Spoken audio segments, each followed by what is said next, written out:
Hi, welcome back to another episode of Chris Dyer's Creative Friends, the super awesome podcast show where me, your artist friend Chris Dyer, talks to all his amazing creative friends. Today, I'm in Brooklyn, New York, and I'm here to interview Wizard Skull, who's a very talented pop street artist who I've been following for a while, so I'm really excited to pick his brain and hear all the different things he's got to say to us. I hope you will enjoy this conversation. Blessings! While the world is burning, got to make amends. Walk on the sunny side with a positive lens. Talks about passion between the women and the men. Chris Dyer and his creative friends, darling. Ooh, ooh, ooh,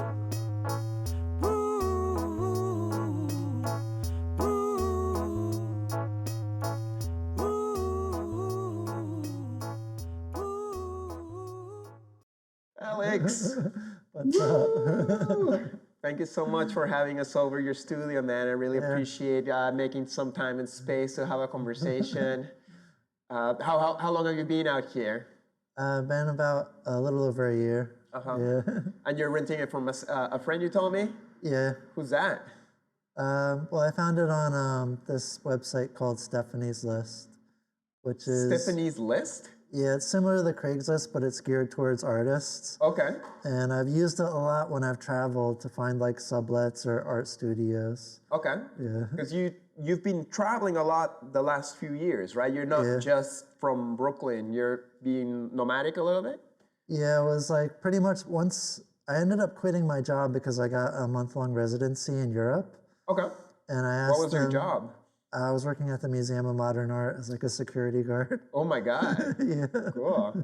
But you got like some gig in Europe? Yeah, I got this month-long residency and I asked them if it was okay to take a month off and they're like, no. And then I was like, okay. Oh, not very supportive of the arts out there. My art's picking up, so I just quit. What country? I was in Vienna, Okay. Austria. Yeah. I've been to Vienna. Was it winter or summer? Summer. Okay, nice. Yeah. I went in winter and it depressed me. But very beautiful. Lots of museums there. Yeah. What did you do? I was at Museum Quarters, which is like the biggest museum, I think, in Europe. Okay. So I had a studio apartment. I painted like a mural at the museum. Uh-huh. And then I ended up making like 10 paintings and doing an art show when I was out there. Wow. Yeah. That's a big time. Like a museum in Vienna. Yeah. Artist residency. How did you score that?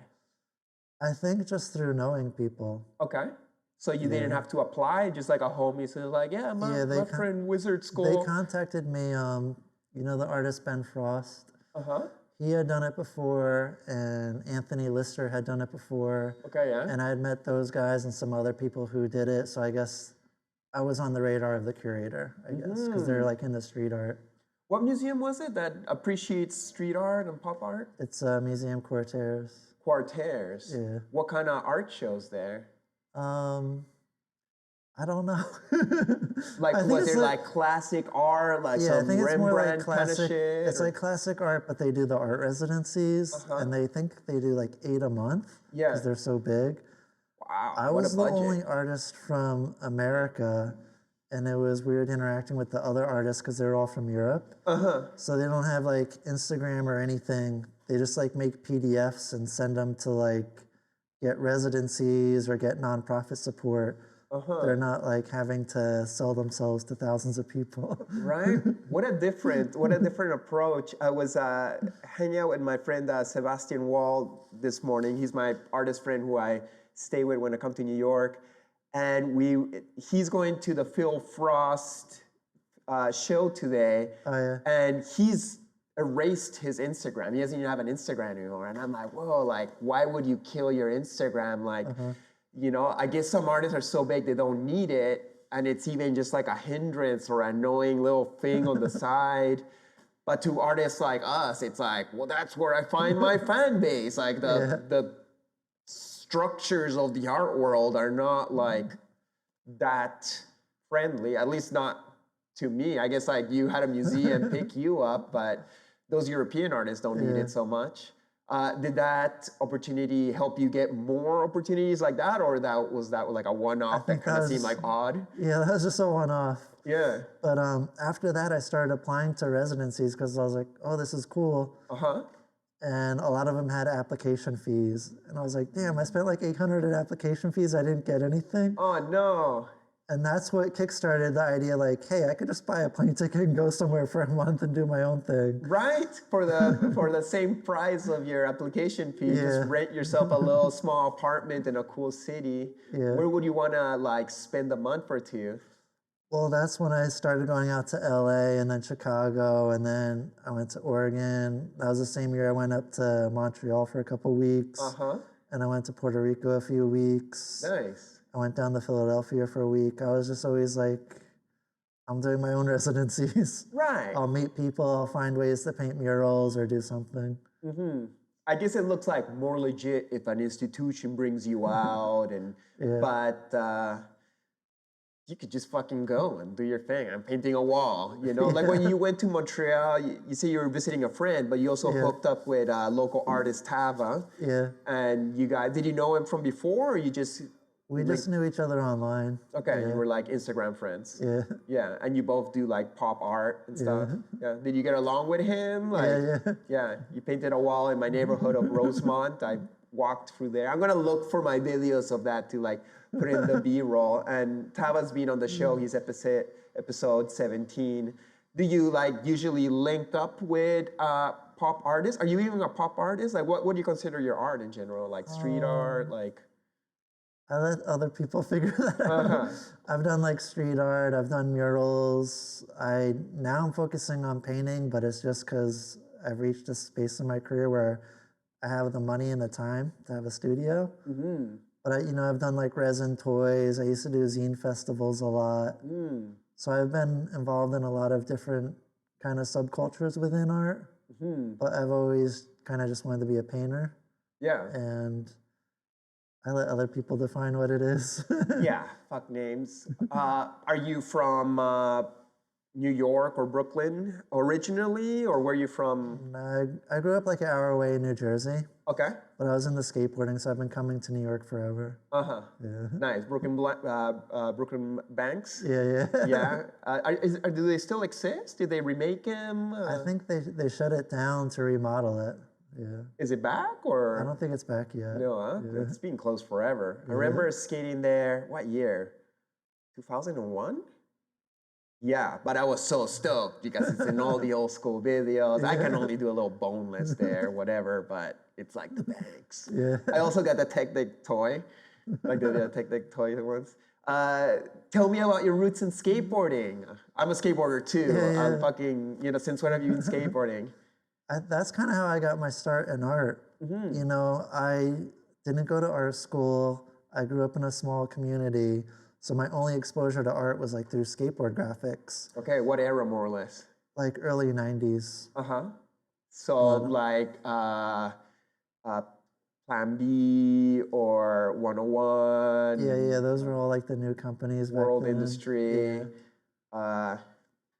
Which one was Andy Howell's brand? Oh, New Deal. New Deal. Yeah. Very do-it-yourself kind of vibes. Yeah. What was your favorite brand back then? I just liked them all. Yeah? You didn't have like for me it was Zero. Oh yeah. I was like, Jamie Thomas. And then Toy Machine also because, Ed Templeton was such a cool artsy and the art was kind of crappy. So I was like, I think I can do that, And did you ever do like skateboard graphics for yourself, like buy yourself some blanks and do your own graphics? Yeah, in junior high. You used to be able to buy like the uncut boards from Thrasher. Okay. So you could cut your own shape and then I would like draw my own graphics on them. I've never heard that. Yeah. So what, you just get a plank with the tails? Like a rectangle, full rectangle already pressed in the shape. Oh wow, I've never heard that. And then what, you just get a jigsaw cutter and make a crazy shape? Yeah. What would your shape be like? Like a hammerhead, or like do lots of little zigzag lines on the side? I think this was like early 90s, so it was like when boards went from like the fish kind of shape to like the popsicle shape. And I think at the time we were like really obsessed with having skinny boards. So I think I was just making like a 7-inch popsicle or something. Super skinny. Yeah. And super small wheels. Yeah. Man, those were so hard to ride. It went from like so big and heavy that I couldn't even do an ollie to so skinny and like unstable that I was like, God damn, I'm falling off this thing now. Yeah. Luckily, it's found a balance. And you still skate, right? A little bit. Yeah. I saw that video that you did. I think it was one of those Instagram reels that did really good, where you're like, this is a day of the life in an artist, and I go to skate park and I try to do a kick flip, and I didn't like it, so I did it again, and I didn't like it, so I did another kick flip, and I didn't like it, and I did another kick flip, and I didn't like it, and then I realized that the first kick flip was the best one, and I was like, man, this guy's better than me at skating. Fuck. I can kick flip if I try really hard, but what's your favorite kind of skating, like street or? I always like street skating, trying to adapt to the environment of the city. Yeah. Yeah, like trying to find a spot that's not really a skate spot, but you turn into a skate spot. Yeah, Nice. exactly. And this city must have a lot of gems for that, right? Oh yeah, definitely. Do you have like friends you skate with or a crew, or are you just like solo? When I was into it more, like skating every day, I would have like more friends. I'd always be going out, filming skating, taking photos, thinking about skating. Yeah, do you ever make like a home style video? Oh yeah, a bunch of them. Yeah. Nice. Do you remember the names of the videos you would do? Yeah, we did one called Penny Pinchers. I think me and all my friends were like making minimum wage at the time. Yeah, that's so cool. I love that too. Like I also had my crew. My crew was called Tim Hortons, and you know we're Canadian, so Tim Hortons a donut shop, and we all sucked. We're so bad. Like we should have not made videos. So we went more on the side of CMYK. Like CKY. You know that later on was the fucking MTV show. Can you remember that? The MTV version of it. Oh, Jackass. Jackass. Yeah. So it was more about breaking shit than skateboard tricks, because our skateboard tricks were like so basic. But I loved always filming it and capturing it and doing graphics. So tell me, sorry, I'm taking this conversation all over the place, but tell me more about your roots in skateboarding and doing art on the boards and then expanding as an artist. Yeah, so that's kind of how I found out about art. And the only artists I knew that existed were like skateboarders who did art. So like, Ed Templeton, I think Jeremy Fish was another one I knew. But even though I was into art, I more like idolized the pros. So if I went to a skate shop and there's like a board with awesome art and it's not a pro I like, I buy the pro I like board. So that was my original kind of thought behind art. People just buy it because it looks cool. They don't care about the artist. Right. And I started working with like local skate shops, designing T-shirts and graphics for them. Oh, here in Brooklyn? New Jersey. New Jersey. Yeah. What was the skate shop? There was one in New Jersey called Division East, and there was another one in Pennsylvania called Home Base. Yeah. Nice. Yeah. So you were doing skate shop boards at the beginning. Yeah. Did you ever get to do graphics for any like brands? Yeah, I did like 250. Wow. Tell me some brands you worked for. The biggest one was Consolidated. Okay, nice. So I ended up, what I would do, I would make my zines. I would get the address of companies from like Thrasher, because this was like before internet. They had all the skate shops in there. Yeah. And they would have the addresses of companies and their phone numbers. That's so So you could cool, just right? call up any company and like talk to them. So I would call them up, I would send them my art, and I ended up doing some graphics for Consolidated. The art director they had at the time ended up quitting. Okay. And he had kind of explained how to set up stuff for screen print. So I knew how to set up graphics. So I started doing all their graphics at that point. Wow. So you were art director for Consolidated? I don't know if I would say art director, but I was doing like 20 boards a year. So kind of, yeah. Yeah, that's a big time. That's San Francisco, right? Santa Cruz. Santa Cruz. Yeah. What year more or less was your era? Like 2004 to 2011. Was that like the Don't Do It era? Yeah. Yeah. I just started that back up and then. Tom Turd used to do graphics for them, right? Yeah. He's who kind of like explained to me how to set up board graphics and stuff. Because I was just sending him like drawings on paper. That's so cool. So you worked with Tom Raturd. Yeah. That's so cool. I don't even know if I'm even saying his name correctly, but he's like such a legendary skate artist. Yeah.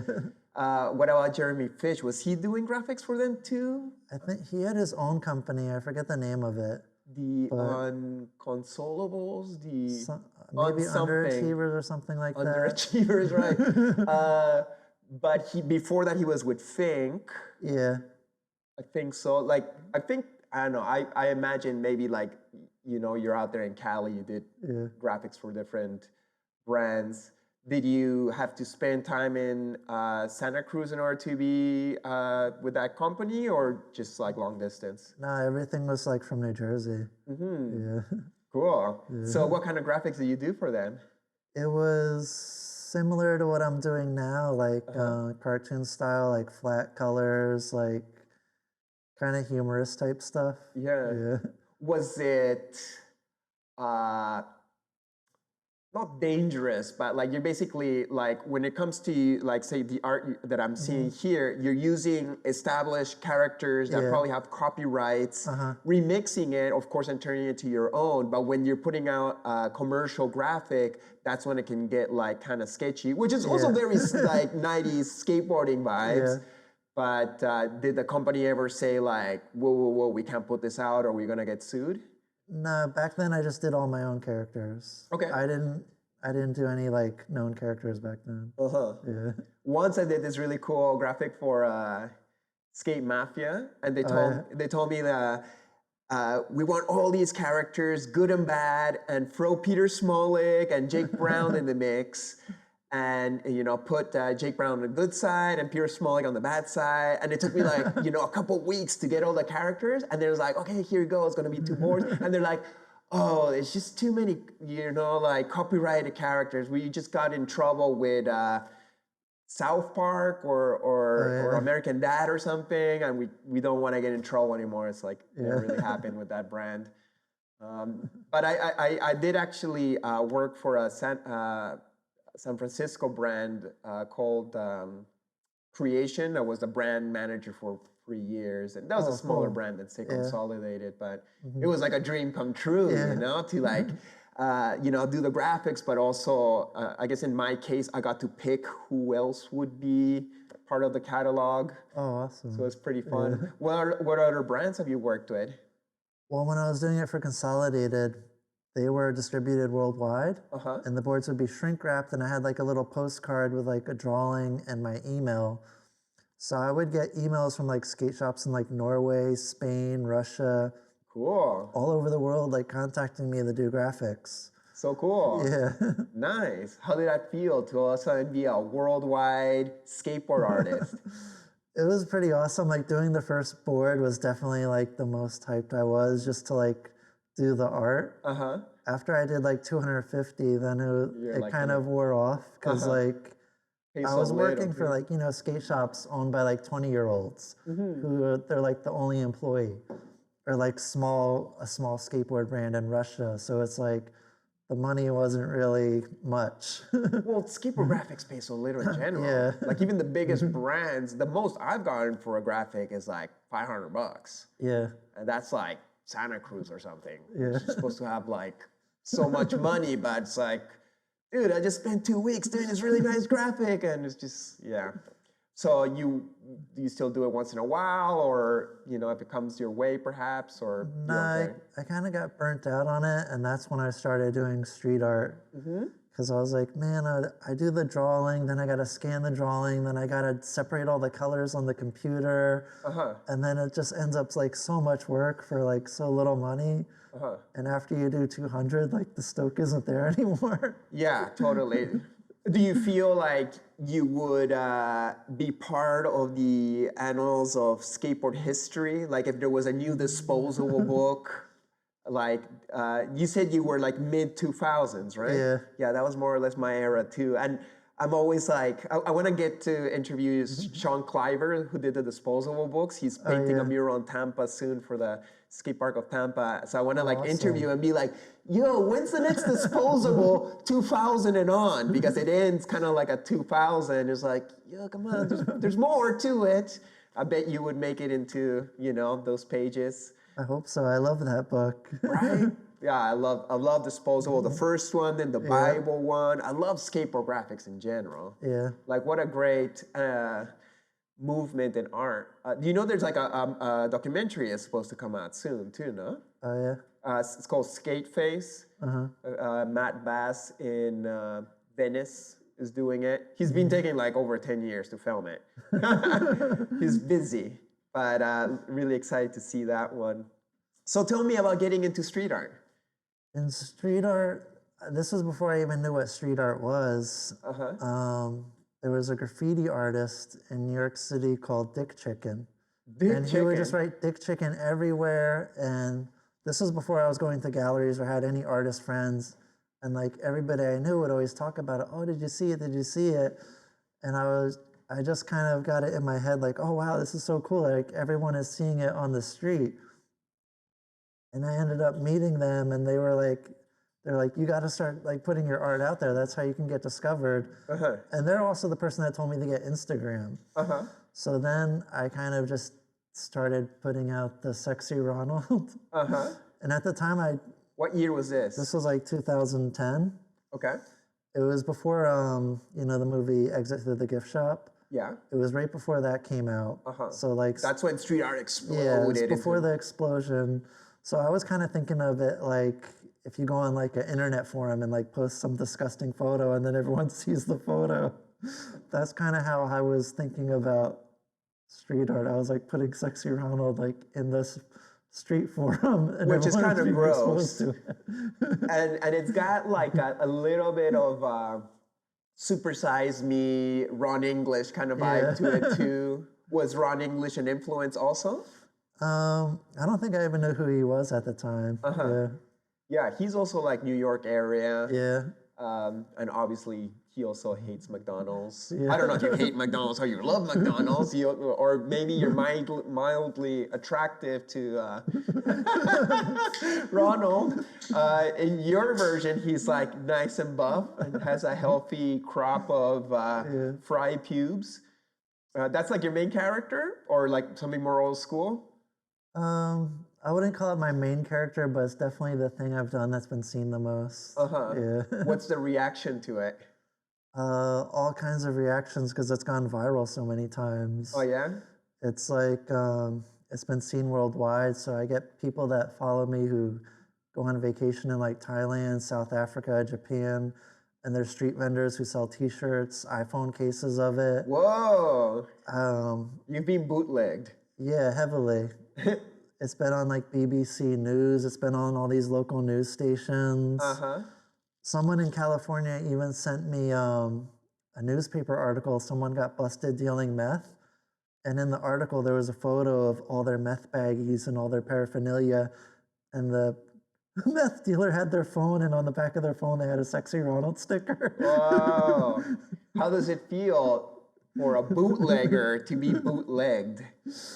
I don't mind it. It's like beyond my control. Like I could go on Etsy, Facebook Marketplace, Amazon Marketplace, eBay every single day and like submit takedowns to people that are making bootleg products.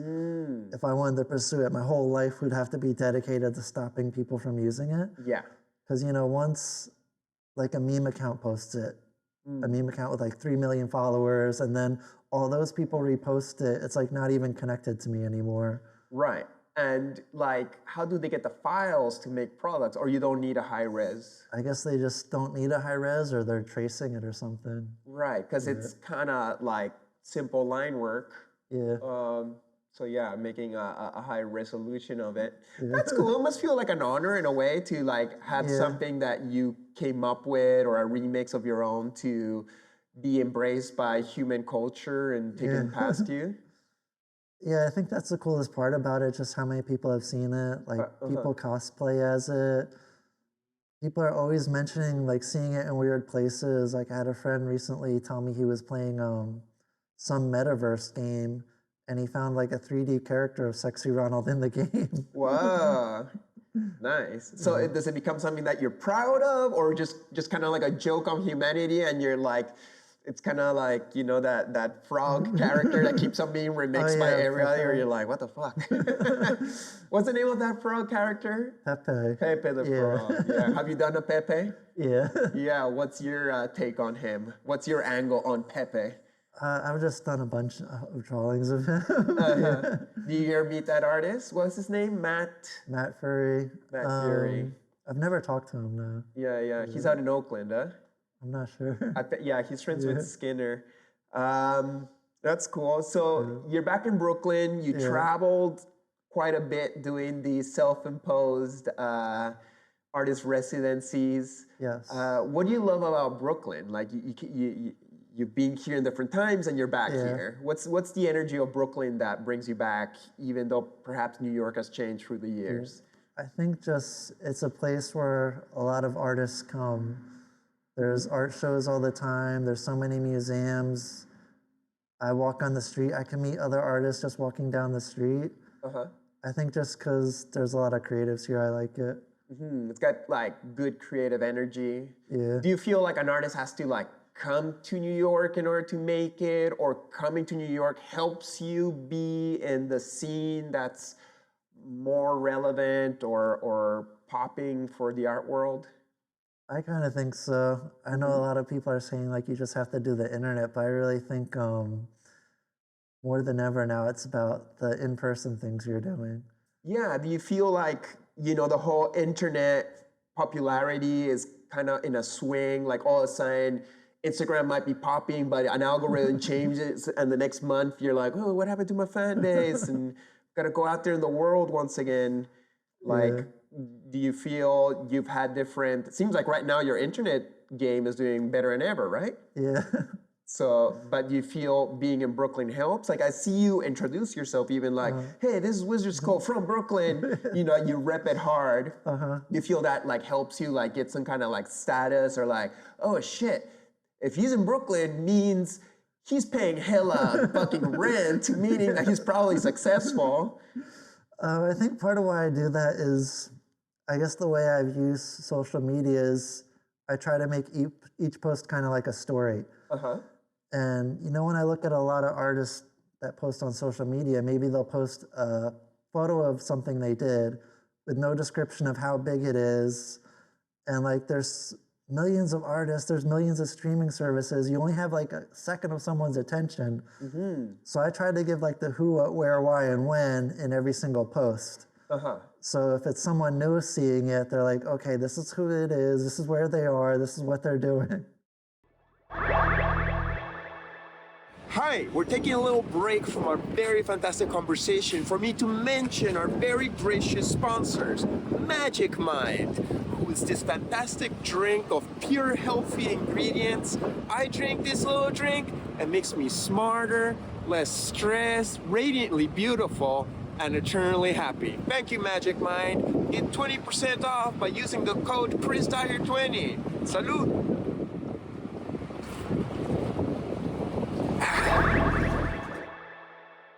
You seem to share a lot. Like, you seem to grab people's attention. I've been seeing your videos more and more lately. And even, once again, my friend that I'm staying with, Sebastian Wall, who's a successful collage artist, and I was like, oh yeah, tomorrow I'm interviewing Wizard's Code. I was like, who's this guy? And there's like, oh, he's this guy. It's like, this guy's been showing up on my feed lately. And I'm like, who's this guy with a beard? Be like, hey man, here, I'm telling you this story, and you gotta pay attention. And you're like, what? Who's this guy? What is he saying? Like, it's like, you got a way to kind of like engage your audience. So what is the value of sharing yourself so much? Some people would be like, oh, like, you know, like, I'm gonna share my art, and then I'm gonna share a little bit myself, but not too much. You seem to be like, hey, dude, I'm gonna tell you a secret of making you as an artist.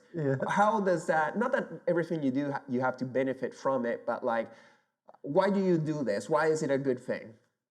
I think for so long, I was out in the world shouting, look at my art, everyone look at my art, I'm going here, like, you know, constantly telling people, this is my art, look at this, trying to get attention. And one day I posted like a reel that was more like advice, and it like really blew up.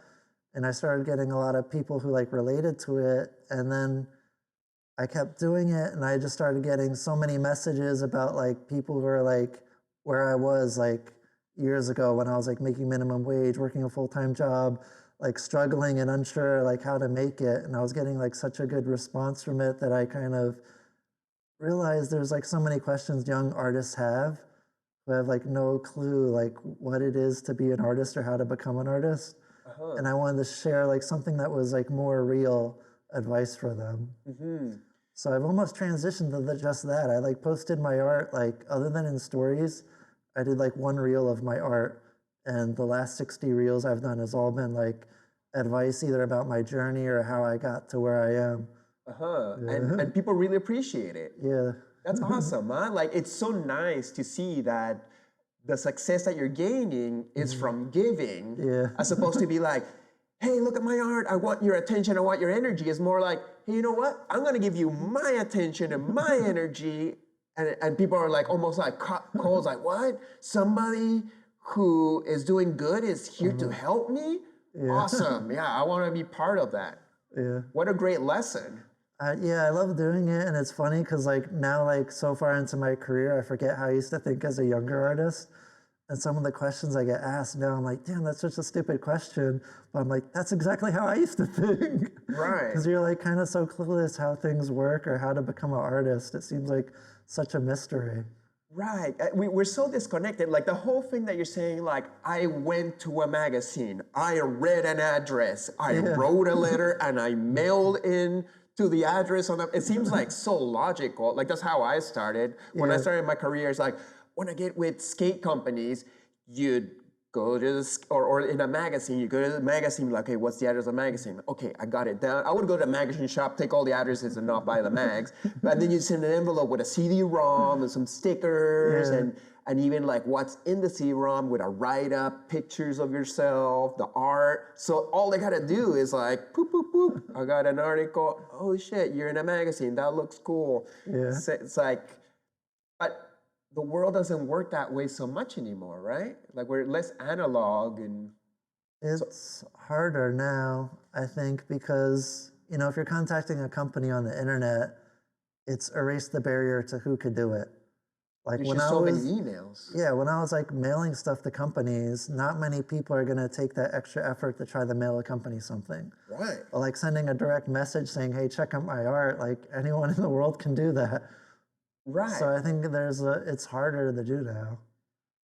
But do you think these days mailing in an envelope with pictures of your art will make more of an impact than somebody getting an email being like, look at my JPEGs? Do you think that would still work or even work even better in a world that doesn't do that anymore? I think it would work better. Well, I think for like galleries, because a lot of people are always asking like, how do I get in a gallery? How do I get in a gallery? I'm like, have you tried going to one? Right. You know, they just want to like compose cover letters and like CVs or resumes. It's like, I never did any of that. I would go to galleries that showed artists I like, and then I would meet artists at the shows. I would talk to people, and it kind of just happened naturally. It wasn't like applying to a job. Right. You're an old school dude. You're mid-40s. You grew up in an era before internet. Like, perhaps you're like a awkward artist like myself, and you know, we figure out ways of communication, but we still can enter through the door of a gallery and be like, I got something to show, give me a chance. And if they say, well, I don't care what you are, you suck at art, here, it's like, well, at least I fucking went and I grabbed the bull by the horns and gave it my best shot. You know, better than that. Like an email is very easy to ignore. It's like, I don't want to answer that person. You just don't answer, and then that's the end of that discussion. But do you still use the internet enough to communicate past here, or is it all like in-person relationships these days still? I think now I'm not even really showing at galleries that much. Now I'm kind of just like, I come to my studio and I just paint and I wait for people to send me a message saying, can I buy a painting? But that's not gonna work if you're just starting out. It's just I've already like shouted at the world so much and like painted so many murals and done so many art shows and zine festivals. But you know, if things slow down, I'll go back out there, do more murals, do more shows. Right. What has been something that worked out for you? Like I remember like other than seeing your collabs with Taba in Montreal, I didn't know your art till I saw you collaborating with Taba, and I was like, oh, Simpson's drawn in a sketchy way, and it's like, okay, Wizard Skull, cool name. But then Miami Art Basel 2018 Juxtaposed Party, you had a big inflatable sculpture, a Mickey Mouse, I think, or a fucked up Mickey Mouse at double least. Mickey. That was very original. I was like, oh, I've never seen that, like an inflatable character. Where did that come from? Like, how did you go about that? Like, inflatable, like, what's that about? That was kind of just like creative problem solving. I was like, I want to do a massive sculpture, and I can't afford to do it. I can't afford to transport a massive sculpture. I can't afford to make one. And that's when I got the idea, like, oh, if I do an inflatable, it can fit in like a box this big, and I can bring it anywhere. So I spent years researching how to do it, and then eventually I gave up, and I realized you can just get a factory to do it for you. I was walking past here, really cool neighborhood, by the way. Like, is this like Bushwick kind of? So much street art. But there was this Valentine's Day flower shop or something, Paulina. And it had a bunch of inflatable, like, Mickey Mouse and characters. I was like, I wonder if Wizard Skull, like, got these guys to work with him and just fucking, like, melted a couple of those characters into it. Did you have success with those inflatable sculptures? Did you sell them? Like, I did that one, and I did one other that I displayed at a designer con. But the thing was, because I was getting them made in China, which is like way cheaper, they aren't up to like code.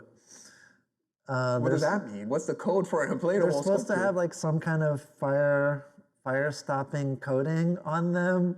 So when I displayed at a designer con, like the firefighters come to do like a walkthrough to make sure everything's up to code. And they're asking about that, like, do you have paperwork that this is not going to catch on fire? And I was like, oh my no. God. Or imagine if it popped or something, and then like everybody's hair gets blown off, like all the wigs fall off the ladies and shit. Wow, and then so you had to stop doing it. Yeah, so the one at Designer Con was only up like half a day before I had to take it down. Wow. How do you get in that Juxtaposed party at Basel? That's kind of like a big deal to be in the Juxtaposed party. Yeah, that was through this gallery, Super Chief. Okay, you worked with them. And originally I made the inflatable because I was thinking I was going to take it around and just take photos of it. But I went into the gallery and I was talking to the guy from Super Chief, and I mentioned that I made it to him, and then I showed him a photo. And that show happened to be coming up, and he asked if they could show it. Yeah. Cool. Have you ever shown more art at their galleries? Are they from New York? Yeah, they're originally from New York. Yeah, but they got galleries in different cities, right? Yeah. Like, I know they always do stuff at Basel. Maybe not always, but they got a presence there. Cool gallery. They had an NFT gallery at one point in Manhattan, right? I don't know if it's still happening. Did you ever do NFTs? Yeah. How did that do? It did really good at first. It was fun. Yeah. It was different because it wasn't the people that like my art that were buying it. Right, different kind of nerd. Yeah. They're like, was it like characters like this that are like what do you call this? This is like a clusterfuck of characters? Nah, I did original characters. I did like this one over there, the diaper dog thing. Okay. I did like a series of those. Cool. But, it was a lot of people who would try to trick you to get you to make the price go up. That was the main reason people were buying it, as an investment for the price to go up. So how can you make your NFT go up? Like, obviously, we would all want our art to go up, may it be NFT or whatever, but... There's like, people are like, oh, if you have this NFT, it generates like a certain amount of cryptocurrency. You have to make your own cryptocurrency tied to the NFT. Right. So I'd get people messaging me about doing that, and they wouldn't even realize it was one artist. So they would message me on Instagram, ask me if I would do that. And I'd be like, I don't know anything about starting a cryptocurrency. I'm not doing that. Right. Then they'd message me on Twitter and be like, Wizard Skull said he's starting a cryptocurrency. Can you post a tweet about it so the price goes up? Oh, no. So people are trying to make, that's kind of cool. Like, people are like creating rumors that makes your NFTs go up. Did the prices stay up, or did it go down with the rest of the NFTs? they went up really high, insanely high. I sold it for $50. It went up to 7,000. And then I think it's back towards the normal price now. Yeah. I also had a similar run, and in general, because everything went down, people are just trying to get rid of it because they're like, oh, the NFTs doesn't work anymore. Let's sell. But eventually, it'll go back up again. You want to like buy when it's low, no other way around. So tell me about your friendship with Killer Acid. I first met him at Brooklyn Comic Arts Festival, and I walked up to him, I was like, hey, I follow you on Instagram. Yeah. And then we kind of became friends because I think we're both like really into doing stuff, and we organized a zine festival together called Zine Friends. Okay, nice. And so it was like a curated zine festival, because when you do zine festivals, it's all kinds of stuff. It's like writing, photography, and we wanted to do one that was more illustration based. Okay. So, with pop character influences? Not necessarily, but just like cartoon sort of illustration based artists. Cartoony stuff. Yeah. So we had like 20 people do it. We did like, I think 4 of them. We did 1 in LA and like 3 in New York. Okay. Yeah. So these were scene events. Yeah. Okay. Yeah. How was that? That was like the biggest thing I was doing as an artist back then. Like before I was selling paintings, I was just trying to sell zines and t-shirts and stickers and like merch, stuff like that. Yeah. That's awesome. It's like, I used to be in zines. I never did a zine, and I used to do zine events in Montreal. We had Expo Zine, which was like the biggest one. Is zine still happening a little bit? Less? Like printing matter in general is fading away, right? I kind of stopped doing it after the pandemic. Okay. You know, because when they had the pandemic, they're like, we're going to do the zine festival this year as an online festival. And then I was like, what's the point? I have an online store. Yeah. And I kind of just, I think right around that time was when I started selling paintings. And it's like, do I want to try to sell like 1,000 zines, or do I want to sell 1 painting? Right. Totally. But yeah, I guess sometimes we do things for the passion and not so much about like how much money we're going to make. And I'm sure you had your romance with it, and probably good to let it go. Same with skateboard art, which I understand. Do you miss Rob? Because I fucking love Killer Acid. You know, he's part of my NFT group, actually, the Galactic Gang. He was always very like supportive of it. And I was like, whoa, like this, like, you know, successful artist.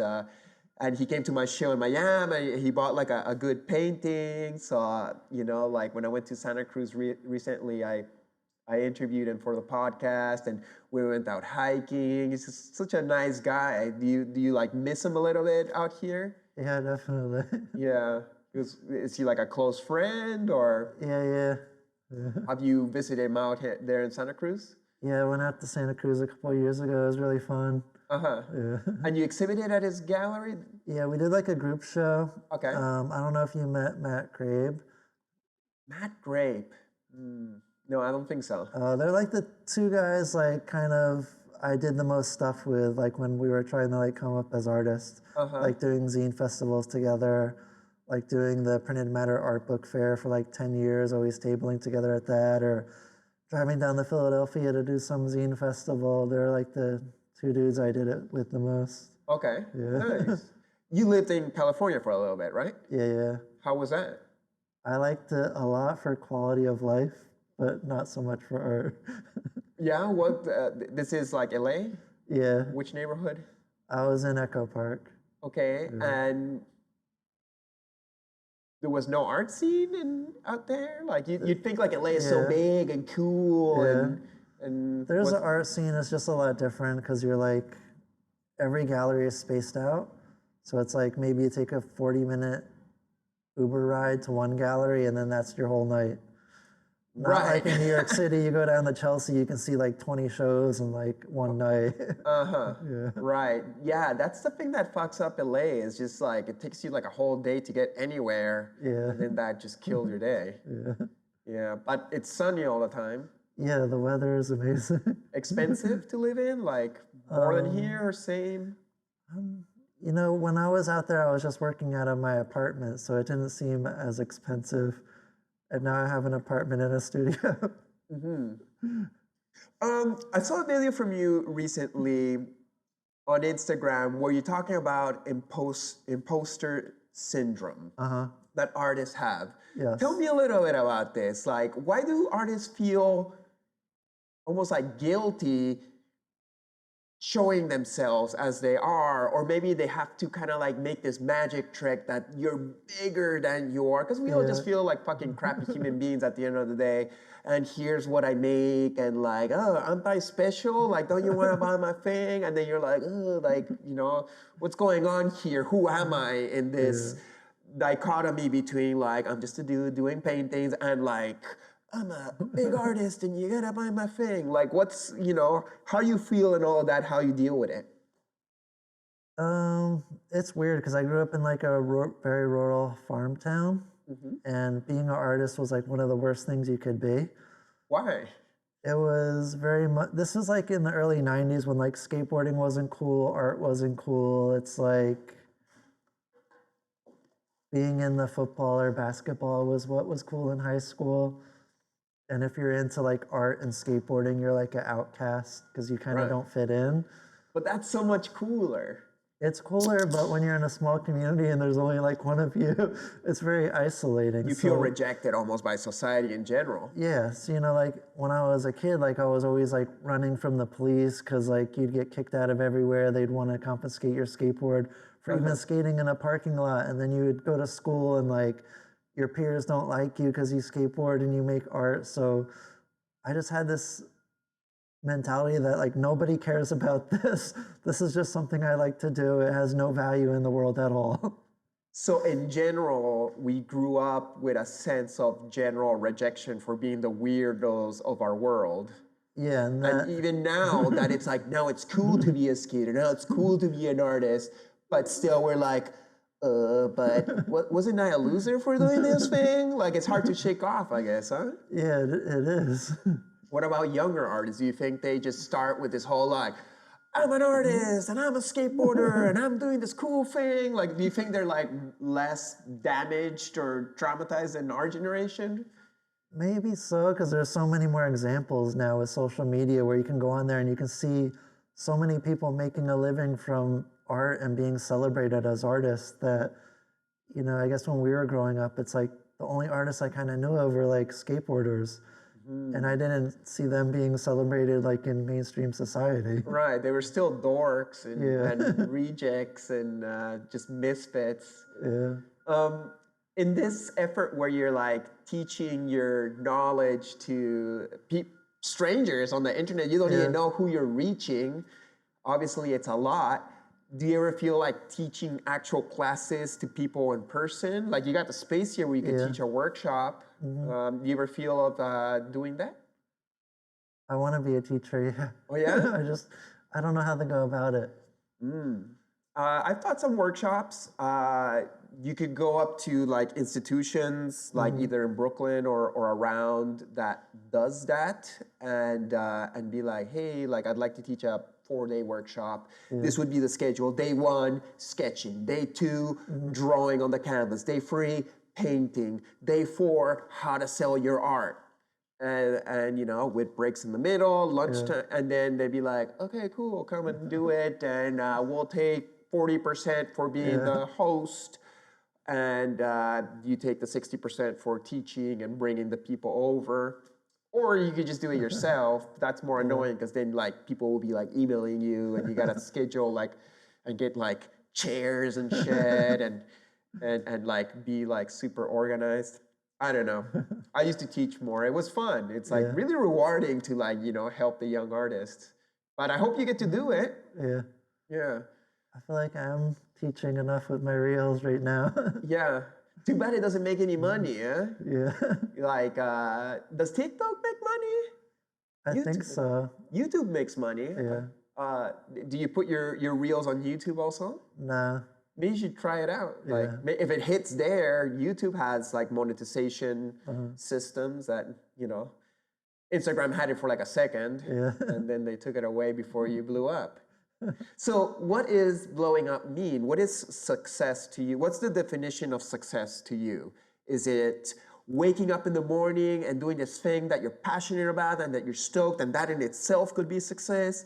Is it selling enough paintings to pay for a nice studio with high ceilings and a big window? Is it getting lots of likes on Instagram? Is it, I don't know, like getting a gallery or museum to like you? Like, what matters to you? What doesn't matter to you? What's your personal definition of success? There's different kinds of success, I think. The most basic one that I want is just to be able to do what I want with my time when I want to do it, which right now is making paintings in a studio, being able to make a living from that. And then there's other kind of tied into the ego, like getting the likes, getting recognition for what you're doing. Yeah. Which is normal. Like, the thing about doing art, like for example, a normal job, being a janitor. Yeah. You clean the floor, nobody looks at it. Nobody comes up to a janitor and be like, whoa, you really cleaned that floor really good, dude. But with art, you have to go out there and be like, look at my painting, and someone be like, your painting is a good painting. It's like, it's kind of like part of the gig to get that pat in the back to some degree. And maybe we've been Pavlovian trained for it. And we could just do the painting and be like, fuck it, I did my painting, I like it, and I'm done. But we still need to pay rent and stuff. Yeah. It's a double-edged sword though, you know, because I think about all the jobs I had where like no one was commenting on how well I'm doing the job or caring about me doing the job. Right. To compare like when you're an artist and people are looking at it, they're analyzing everything you do, everything you say. Sometimes I look at the back end on my web store and I'll see there's like 2,000 people like looking at my website for like a print release of 30. And I know a lot of those people are just there looking to see if it's gonna sell out. Not actually interested in buying it. They're not interested in buying it? No. Or they are? Well, some of them are, but I think a lot of people are just like watching to see what you do, see what type of success you're getting, like doing the math of how much you're selling and trying to figure out how much money you're making. Or It's almost like, it's weird, huh? Because people just wanna like, this is a big generalization, but it almost seems like people, like, or buyers in general, they rather buy something if it's already selling and successful, but if it's not selling, it's like, well, if nobody else is buying, then I'm not buying. But if other people are buying, like, I gotta buy, because it's gonna run out. It's like a psychological trick in a way. it is. I've noticed that with prints. Yeah. My prints have done better on the secondhand market than my original paintings.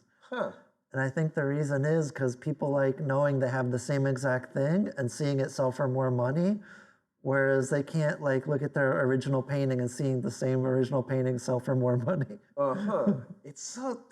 For me, it's kind of, I don't want to call anything stupid. I guess it's part of the art game. But I'm always just like, can I just sell the painting? If you like it, you like it, and you buy it, and you put it on your wall, and you're happy. Yeah. But if it's, there's only 10 or 20 of them, then it's like, who cares who else got something else in their house? It's none of your business if somebody else has it. As long as you got it, you're happy, right? Yeah. But yeah, it's a psychological thing. So you do a lot of limited edition prints? I used to do it more. Okay. Now I do like 2 a year.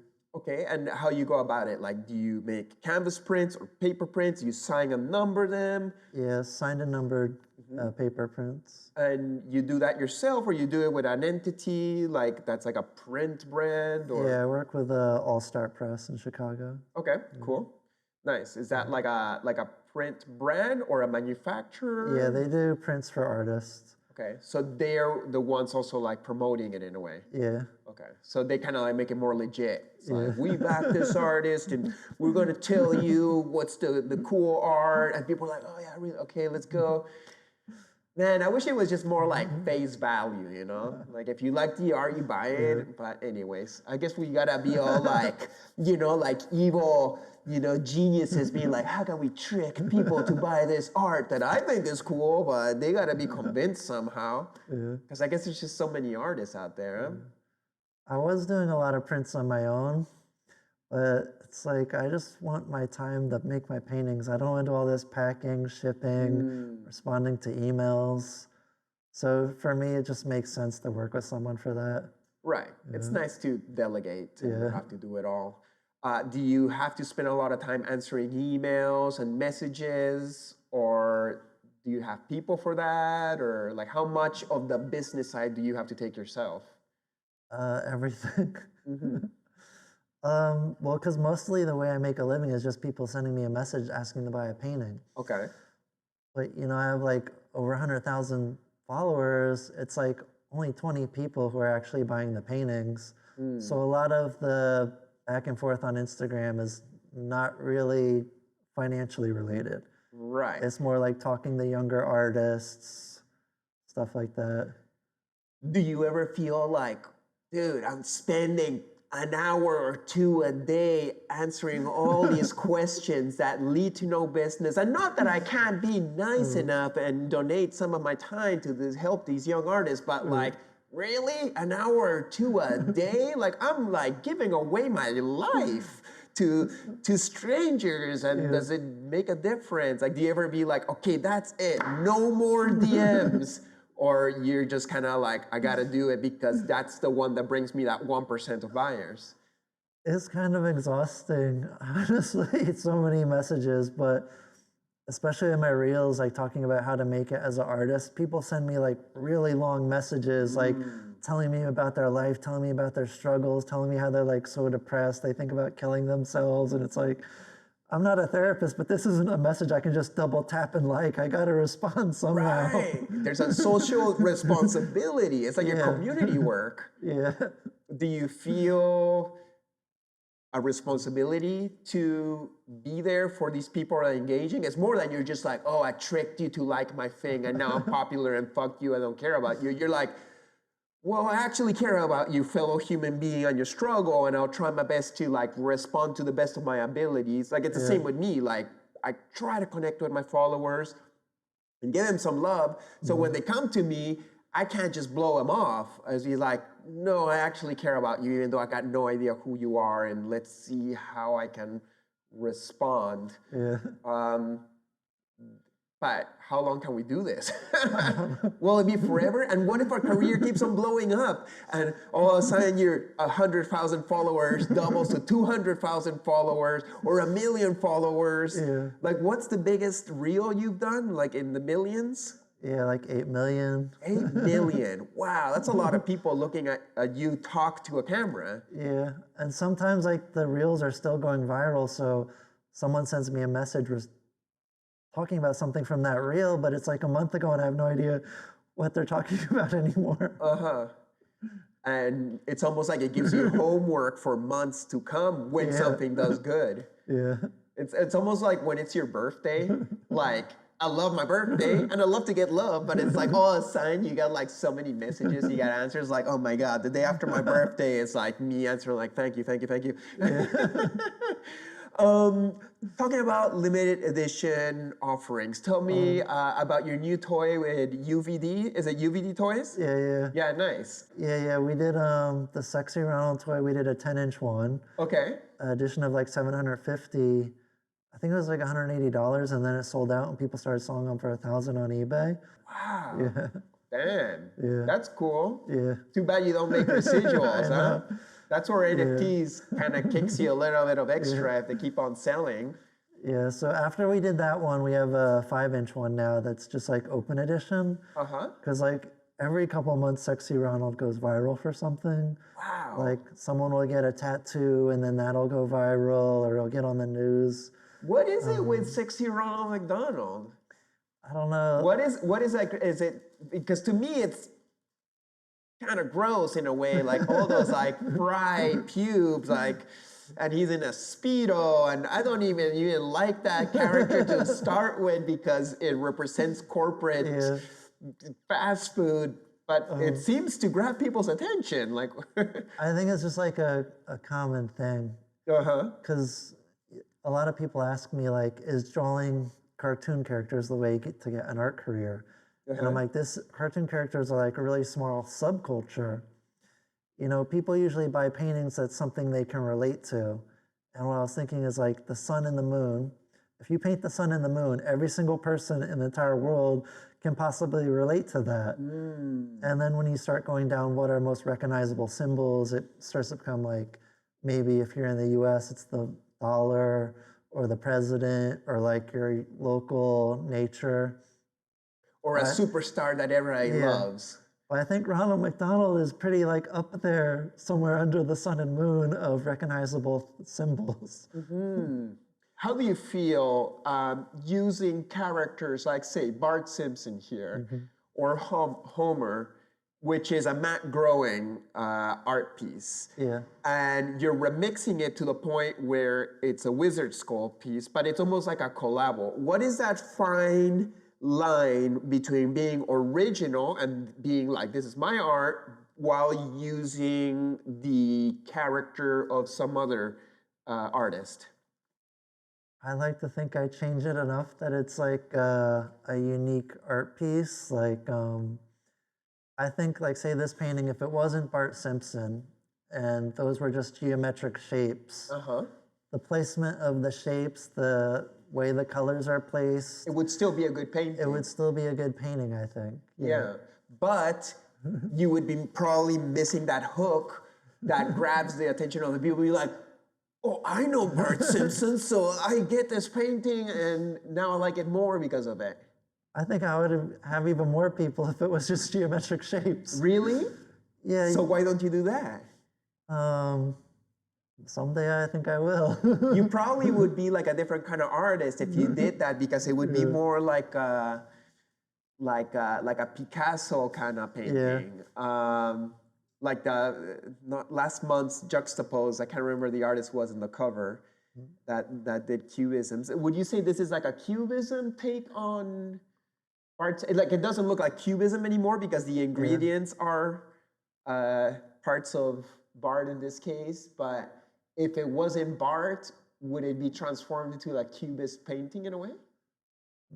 Maybe, but the original idea was like drawing Bart Simpson from memory, but trying to imagine if I was just locked in a box for like 1,000 years and it had been 1,000 years since I had seen Bart Simpson, and I just kind of had the idea that there's hands and there's eyes and there's these different shapes that are kind of go to form him. Yeah. It's like, isn't there like a situation, like I looked at a documentary on Netflix recently where if you put an apple in a box and you leave it there for 1,000,000 years, eventually it like withers away and melts and decomposes, but then eventually turns into energy. And by the time you open up the box, it creates a nuclear explosion or something like that. So, or maybe because you haven't seen it so long and we live in a quantum reality where everything is just like our belief of what's there, it becomes into full potential energy and anything could explode out of it. I don't know. I'm just like philosophizing now. So what's next for you, Alex? It seems like you like to do different things. You're doing your paintings, you're having fun, you're kicking ass, you're exploring communication through Instagram. Like, is there something where you're like, this is the next big thing I want to do, this is my next big idea, or are you just going with the flow with whatever comes your way? I would like to do a mega show. Okay. Like a super show, like my giant inflatables, giant paintings, like something that would take me years to prepare for. Where would you like to do it? On tour. Okay. All cities. Nice. What would be some cities that you'd like to hit? New York, Chicago, LA, probably. Cool. What about Miami or Basel? I don't like Art Basel. No? You know, I like going there as a spectator. It's not fun to me to stand in one place and talk about the art. Really? And try to... Too much pressure? Try to sell stuff. Then it becomes more like a job, I feel like.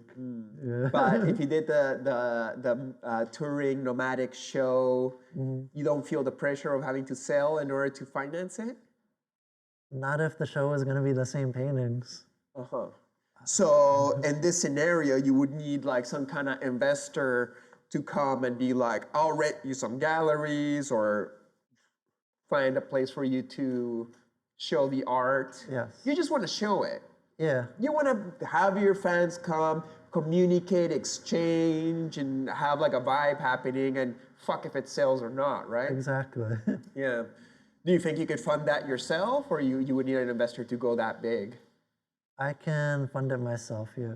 Nice. Yeah. I like that, like just do it yourself. And of course, like we all would love like those savior angel characters that comes like, hey, I got money, I like your art, I'll blow you up. But at the end of the day, it's like, fuck it. Like, I'll find a fucking warehouse, put some lights, sweep the floor, and put some paintings up and see if the community comes. Yeah. Do you feel like there's a community behind your art that vibes with what you do that would come and support you? I think so, yeah. Nice. Cool. Like what kind of, I guess it's like hard to generalize a whole community, but what's the vibe of your wizard school crew?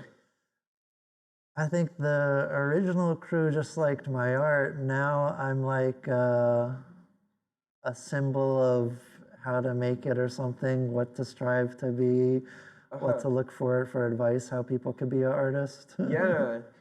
That's so cool. Don't you feel like you went from like somebody like making it yourself to somebody who's empowering other people to make it yourself?